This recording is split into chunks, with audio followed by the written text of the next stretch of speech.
ക്ഷത്രിയ രാജാക്കന്മാരെല്ലാം പിൻവാങ്ങിയ ഘട്ടത്തിൽ അതാ ബ്രാഹ്മണന്മാർക്കിടയിൽ നിന്ന് വില്ലാളി വീരനായ ബ്രാഹ്മണ വേഷധാരിയായ അർജുനൻ എണീറ്റു.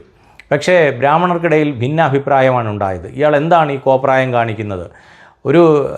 ഇങ്ങനെ ഒരു കാര്യം ചെയ്താൽ, അതായത് കർണൻ ഉൾപ്പെടെയുള്ള വില്ലാളി വീരന്മാർ ശ്രമിച്ചിട്ട് നടക്കാത്തത്, ശിശുപാലനും ജരാസന്ധനും നടക്കാത്തത് ഇയാളെ കൊണ്ട് സാധിക്കുമോ? നമുക്കാകെ അപമാനം വരുത്തും, ഇയാളെ പിന്തിരിപ്പിക്കണം എന്ന് ഒരു കൂട്ടർ. മറ്റൊരു കൂട്ടരാവട്ടെ, ഇതിലെന്താണ് അത്ഭുതം? ലോകത്ത് പരശുരാമൻ വീര്യം പ്രദർശിപ്പിച്ചിട്ടില്ലേ? പിന്നെന്താണ്, പരശുരാമന് തുല്യനായ വില്ലാളി വീരനില്ലല്ലോ, അതുകൊണ്ട് ഇതൊക്കെ ബ്രാഹ്മണർക്കും സാധിക്കുന്നതാണ്, അതുകൊണ്ട് ഇയാൾ അസ്ത്രാഭ്യാസം നടത്തട്ടെ, അല്ലെങ്കിൽ ശ്രമിക്കട്ടെ, അയാളെ പിന്തുണയ്ക്കണം എന്ന് മറ്റൊരു വിഭാഗം. ഏതായാലും ഇങ്ങനെ രണ്ടുപേരും പരസ്പരം പോരടിക്കുന്നതിനിടയിൽ അർജുനൻ നടന്ന് ബ്രാഹ്മണ വേഷത്തിൽ തന്നെ അദ്ദേഹം നടന്ന് വേദിയിലേക്ക് എത്തിച്ചേരുന്നു.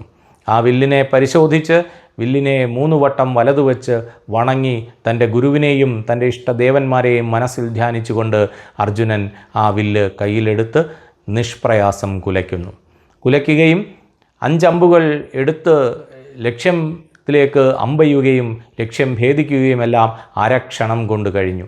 രാജാക്കന്മാർ നോക്കി നിൽക്കെ, ഇതെന്ത് അത്ഭുതം എന്ന് നോക്കി നിൽക്കെ, അയാൾ ക്ഷണം കൊണ്ട് വില്ല് കുലച്ച് അമ്പെയ്ത് ലക്ഷ്യം ഭേദിച്ചു.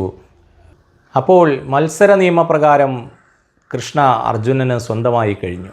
കൃഷ്ണ അർജുനനെ, വില്ലാളി വീരനായ അരോഗദൃഢഗാത്രനായ ആജാനുബാഹുവായ അർജുനനെ കൃഷ്ണ ആരാധനയോടുകൂടി നോക്കുന്നുണ്ട്. പാണ്ഡവർക്കെല്ലാവർക്കും വലിയ സന്തോഷമായി. കൃഷ്ണൻ ഉറപ്പിച്ചു, ഇത് അർജുനൻ തന്നെയാണ്, മറ്റൊരു വില്ലാളി വീരന് ഇങ്ങനെ ചെയ്യാൻ സാധിക്കില്ല എന്ന് ഉറപ്പിച്ചു. പക്ഷേ എല്ലാവരും ആ സ്വയംവരത്തെ ഒരുപോലെയല്ല എടുത്തത്.